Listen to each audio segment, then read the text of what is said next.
किसान साथियों, आज इस कार्यक्रम में हमारे बीच हैं प्रगतिशील किसान श्री प्रेम पंचोली। पंचोली जी यमुना घाटी से हमारे बीच आए हैं और आज के कार्यक्रम का विषय भी यही है कि यमुना घाटी क्षेत्र के नकदी फसलें। आपका बहुत बहुत स्वागत है पंचोली जी आज के इस कार्यक्रम में। धन्यवाद भारती जी।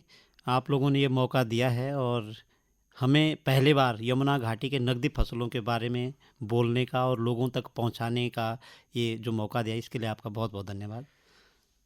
पंचोली जी, सबसे पहले तो हमें बताएं कि यमुना घाटी यदि कृषि की दृष्टि से देखी जाए तो यहाँ की जो भूमि है कितनी उर्वरा है। भूमि से पहले मैं एक चीज़ कहना चाहूँगा कि जो यमुना घाटी है वो प्रशासनिक ढांचे के हिसाब से 3 भागों में बांटी जाती है। उसमें देहरादून का चक्राता और कालसी ब्लॉक आता है। उत्तरकाशी के 3 ब्लॉक आते हैं, नौगांव, पुरोला और मोरी। और टिहरी का जौनपुर ब्लॉक आता है, सकलाना पट्टी को छोड़ करके। तो जी। तीन इन सारे ब्लॉकों को जोड़ करके यमुना घाटी हम लोग कहते हैं। इसलिए कहते हैं कि बीच में यमुना नदी है और यमुना नदी की जो सहायक नदी है वो बाबर क्षेत्र कहलाता है, जौनसार बाबर जिसको हम कहते हैं। तो रवाएं, जौनसार बाबर और जौनपुर को मिला करके यमुना घाटी कहते हैं। यहाँ की जो धरती है, यहाँ की जो मिट्टी है, या बहुत उपजाऊ मिट्टी है। उपजाऊ मिट्टी के साथ साथ यहाँ सिंचाई के भी लगभग लगभग पारंपरिक साधन हैं। सरकार की तरफ से अलग तरह से व्यवस्था की जाती है, लेकिन परंपरागत रूप से, पुश्तैनी रूप से लोग सिंचाई के भी साधन खुद उपलब्ध करते हैं। और इसलिए यहाँ पे जो भी फसल होती है, नकदी फसल बहुत ज़्यादा होती है। नकदी फसल भी यहाँ के लोगों के जेहन में पहले से है।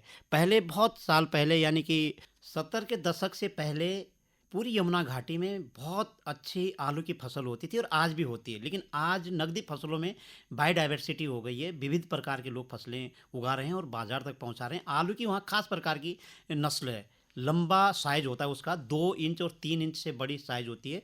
कभी कभी तो वहाँ 6 इंच और 8 इंच के आलू भी पैदा होते हैं, जिसको तुमड़ी आलू कहते हैं। और आज भी हम जब मैदानों के बाज़ारों में आलू खरीदने जाते हैं तो पहाड़ी आलू का अलग रेट होता है। तो यानी कि वहाँ के लोगों की पुश्तैनी आदत है नकदी फसल को उगाना और उसको एक दूसरे तक पहुंचाना। आपने आलू की बात की, इसके अलावा और कौन सी नकदी फसलें हैं? बिल्कुल, इसके अलावा बहुत सारी नकदी फसलें आज की डेट में, तो बहुत सारी नकदी फसलें, जैसे राजमा। राजमा वहाँ 14 प्रकार की राजमा होती है। और जैसे वहाँ पर टमाटर है, मटर है, सेब है, फ्रांस बीन है। लाल चावल वहाँ की विशेषता है पूरी यमुना घाटी की। और जो लाल चावल जहाँ होता है वहाँ का नाम ही सिराई है। वैसे उत्तराखंड में जहाँ जहाँ का नाम सिराई है, टिहरी डूब गया, लेकिन टिहरी के बगल में एक जगह का नाम भी सिराई था, क्योंकि अच्छी फसल जहाँ होती है वहाँ का नाम सिराई होता है।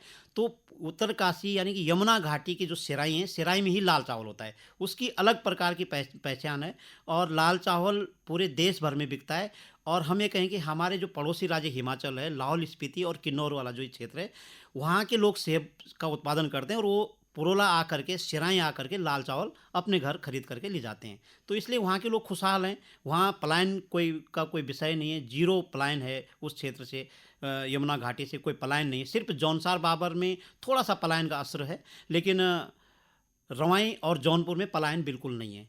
तो वहाँ की जो नकदी फसलें हैं आज वो बाज़ार में आ रही है। फ्रांस बीन वहाँ टाइम से बाज़ार में आ जाती है। मटर का बड़ा कारोबार है। अभी यमुना घाटी की एक लड़की परमिला देवी, जिसने टमाटर बोया था और आजकल टमाटर बड़ा महंगा बिका, तो उसका जो टमाटर 4 नाली में उसने जो टमाटर की खेती की है, उसको 5 लाख रुपए का बेनिफिट हुआ है। 5 लाख रुपए का कारोबार था उसका। तो इतनी खुश है कि इस तरह से सभी प्रकार के किसान खुश हैं। जी। तो जैसे देश में मोटे अनाजों की बात हो रही है, अंतर्राष्ट्रीय मोटे अनाजों का वर्ष मनाया जा रहा है, तो वहाँ पे मोटे अनाजों की भी खेती होती है? बिल्कुल, मोटे अनाजों की खेती तो वहाँ की अपनी पहचान है। और इस दौरान तो माननीय प्रधानमंत्री जी ने श्री अन्न करके मोटे अनाजों को एक नाम दिया है। और यमुना घाटी के लोग बहुत खुश हुए कि देश के प्रधानमंत्री ने मोटे अनाजों को एक पहचान दी है। वहाँ के मोटे अनाजों में रामदाना, जिसको हम चौलाई कहते हैं वहाँ पे, और स्थानीय भाषा में उसको मारसा कहते हैं, उसकी बहुत अच्छी कीमत में वो बिकता है। उसके बाद दूसरे मोटे अनाजों में वहाँ की चीणा और कौड़ी आती है। चीणा भी बहुत कम मात्रा में पैदा होती है, लेकिन उसको पक्षियाँ बहुत खाती है और दूसरे तरह के जंगली पशु नहीं खाते हैं। कौड़ी की अलग पहचान है। और झंगोरा, हमारा पहाड़ का जो झंगोरा है, उसकी अलग पहचान है। तो यानी कि मोटे अनाज, सभी प्रकार के मोटे अनाज वहाँ पर पैदा होते हैं और लोग उसको मार्केट भी कर रहे हैं। आज की डेट में जितना भी मोटे अनाज यमुना घाटी में होता है वो सब बाजार में जाता है। और उस सबसे बड़ी बात है कि लोग आपस में परस्पर जुड़े हुए हैं। जिसके घर में कम होगा, जो जो अनाज कम होगा, उसको वो दूसरे पड़ोस वाला व्यक्ति दे देता है। और साल भर में लोग लगभग लगभग, यानी कि 50% लोगों के अपने ही खेतों में अपना ही अनाज हो जाता है, उनको बाजार पे डिपेंड नहीं रहना पड़ता है। जो स्थिति आप बता रहे हैं इसका मतलब जौनसार का जो किसान है बहुत ही खुशहाल है। बिल्कुल, जौनसार का नहीं, पूरी यमुना घाटी का, जौनसार, बाबर, रवाएँ, जौनपुर, इस पूरी बेल्ट का किसान बहुत खुशहाल है। आप आएँगे तो वहाँ, मैंने पहले कहा कि पलायन बिल्कुल ज़ीरो है। ज़ीरो का मतलब है कि अगर एक भाई गवर्नमेंट जॉब में है, तो दूसरा भाई घर में किसानी कर रहा है। और जो गवर्नमेंट जॉब में है, वो जितने भी त्योहार आते हैं महीने में, वो घर आता है। और घर में एक किसान की तरह रहता है, ना कि वो ऑफ़िसर, ना कि कोई गवर्नमेंट जॉब वाला जिस तरह से रहते हैं, उस तरह से नहीं रहते हैं। आम आप आएँगे तो वहाँ पे सब किसान दिखाई देते हैं, लोग काम करते हैं। जी, अब मार्केटिंग की बात करते हैं, तो ये मार्केटिंग किस तरह से होती है? मार्केटिंग ये है कि 70 के दशक से, मैंने पहले कहा कि आलू की बड़ी खेती होती थी वहाँ पे, लेकिन 70 के दशक के बाद वहाँ पर 1976 में वहाँ पर सबसे पहले सेब के पौधे आए। उस घाटी में लोगों ने सेब लगाना शुरू किया। 80 के सन 80 के दशक में एक नेपाल का एक व्यक्ति आया, वो हिमाचल में कहीं नौकरी करता था, और वो पुरोला के चंदेली एक जगह, वहाँ पर उसने टमाटर बोए। तो लोगों ने बोला ये टमाटर कौन खाएगा इतना, उसके बहुत ज़्यादा टमाटर हो गए, कुछ फेंकने पड़े, बाजार का पता नहीं था कि ये बाजार में बिकता है।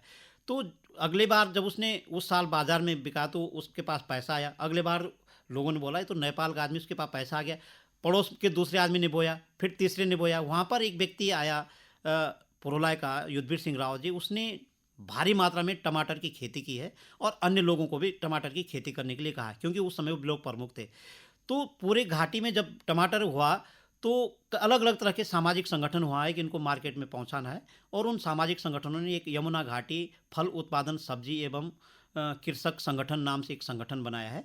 और वहाँ मार्केटिंग, आज की डेट में जितने भी सामाजिक संगठन हैं, उन्होंने लोगों को अवेयर किया कि लोग ये जो आपका जो उत्पाद है, ये बाजार में बिक सकता है। और आज की डेट में तो सोशल मीडिया के मार्फत से लोग अपने उत्पादों की मार्केटिंग करते हैं। ऑनलाइन भी मार्केटिंग होती है। आजकल जिसको ऑनलाइन मार्केटिंग नहीं आती, तो अपने फेसबुक में डाल देता है वो, अपने नाम से, कि मेरे घर में इतना सेब है, सेब की वैरायटी है, तो लोग फ़ोन करके बोल देते हैं, और गाड़ियाँ हैं, सड़क है, तो आ जाती है, उनके घर में सेब पहुँच जाता है, उनके घर में पहाड़ का आलू पहुँच जाता है, उनके घर में टमाटर पहुँच जाता है, उनके घर में मटर पहुँच जाता है। मटर बड़ा स्वस्थ होता है वहाँ का, बहुत ऐसा कोई फली नहीं जिसमें दाना नहीं होगा। ये एक खास पहचान है वहाँ की। और लाल चावल के लिए तो बहुत डिमांड है, बहुत ज़्यादा टेलीफ़ोनिक डिमांड ज़्यादा है, मेरे घर में 10 किलो भेज दो। देहरादून में तो सबसे ज़्यादा टेलीफ़ोनिक मार्केटिंग होती है यमुना घाटी से लाल चावल की। जी, तो हम कह सकते हैं कि यमुना घाटी में नकदी फसलों की जो खेती है बहुत ही व्यापक रूप से की जाती है और उसमें जो मुनाफा है वो भी अच्छा मिल जाता है। हम देखते हैं कि खास तौर से देहरादून में इस तरह के मेले आयोजित किए जाते हैं, कृषि मेले, उनमें भी जौनसार, भाबर और यमुना घाटी के जो उत्पाद हैं वो पहुंचते हैं। बिल्कुल। तो पैकेजिंग का भी एक बड़ा महत्व है। पैकेजिंग का अभी हम लोग यमुना घाटी के लोग इतने अवेयर नहीं हुए कि हम अच्छी पैकेजिंग कर रहे हैं, लेकिन कोशिश करते हैं कि सरकार द्वारा बहुत सारी सुविधाएं दी जा रही, पैकेजिंग के लिए सुविधाएं दी जा रही है। जैसे कृषि विभाग बहुत सुविधा देता है, हॉर्टिकल्चर बहुत सुविधा देता है, तो छोटा मोटा पैकेजिंग करते हैं। और वहाँ हमारे यहाँ की जो राजमा है, देखिए चक्राता की राजमा बहुत फेमस है, लेकिन आप यमुना घाटी में जब जाएंगे तो चक्राता यानी कि जौनसार बाबर, और जब आप पुरोला सिराएँ जाएंगे, रवाएँ जाएंगे, तो लाल चावल, टमाटर, मटर, और चक्राता से थोड़ा नीचे उतरेंगे तो अदरक। तो इस तरह की मार्केटिंग है। और जितने भी देहरादून में, या बोलें आप अंतर्राष्ट्रीय व्यापार मेले में भी, यमुना घाटी के जितने भी उत्पाद हैं, उतने स्टॉल आपको वहाँ दिखाई देंगे। और आज तो भारी मात्रा में दिखाई देते हैं, लोग बहुत खुश हैं। लोगों के जो उत्पाद हैं वो मार्केट में अच्छे ढंग से बिक रहे हैं। तो इस कार्यक्रम के माध्यम से क्या कहना चाहते हैं आप?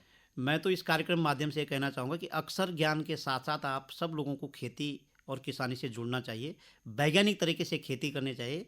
और जिस तरह से हम लोग करते हैं, उस तरह से आप लोग करेंगे, तो शायद आपको घर बैठे ही जैविक उत्पाद आपको अपने घर से पैदा हो सकता है।